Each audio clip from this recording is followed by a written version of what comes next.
dynamics? Like, what do I mean by DAST? So DAST stands for Dynamic Application Security Testing.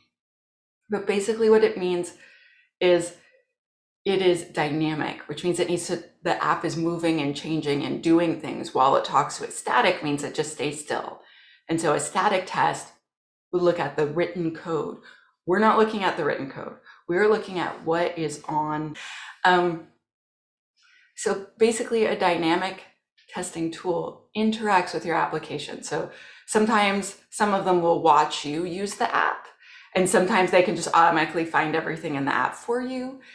And it really depends on which tool or vendor that you're using, but they all work differently in how they discover the vulnerabilities. But the idea is as they send requests, they read responses, they change a bit, and then they send another request. They're like, oh, really? And it's like a conversation going back and forth.